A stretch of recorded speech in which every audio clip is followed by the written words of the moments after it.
Саламатсыз ба, Құралай ханым? Сізге мен көп рахметімді айтайын деп едім. Әсіресе мына фирмаға көп рахмет.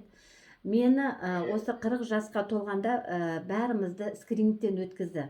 Сол кезде скрининг маған сізде кистаның М3 деп берді. Бұл кистаның өзі үшке бөлінеді, М1, М2, М3 деді, төсте. Сосын менікі үлкейген түрі деп айтты, сіздікі М3 деді. Сөйтіп бұлар мені маммолог тексерді, сізді маммолог емес, сізді онкологическийге жібереміз деді. Шынымен менде үрей болды. Онкологический дегенге мен қатты қорқтым. Сол кезде бастап мен Құралай ханымнан мен осы мазьды, ол кісі мақтағаннан кейін алдым осы мазьды. Сөйтіп бұл мазьды мен 10 күн жақтым. Бұяқтағылар мені үлкейген түрі сізде киста деп, маммолог та айтты, сізде кистаның үлкейген түрі төсіңізде бар деп айтты. Сөйтіп мен бұны күніге кешке қарай 10 күн жақтым. 10 күнде маған керемет нәтиже көрсеткіш көрсетті. Рахмет. Мен осы январдың несінде 5-іне ма 6-ма бардым.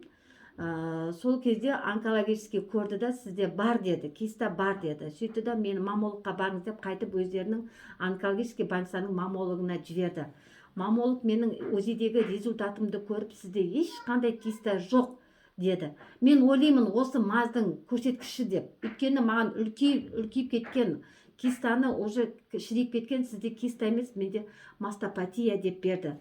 Мына фирмаға көп рахметімді айтқым келеді. Рахмет сізге. Мен осы 10 күннің ішінде керемет нәтиже, керемет көрсеткіш алдым. Рахмет. Осындай жетістікке сіздерге рахмет.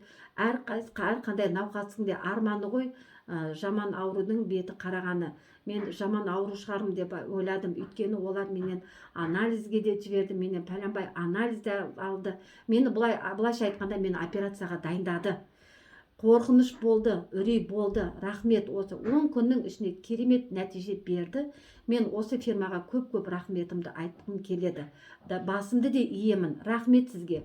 Осындай науқастардың керемет нәтижеге түсіп отырған осы фирманың арқасы. Рахмет сіздерге.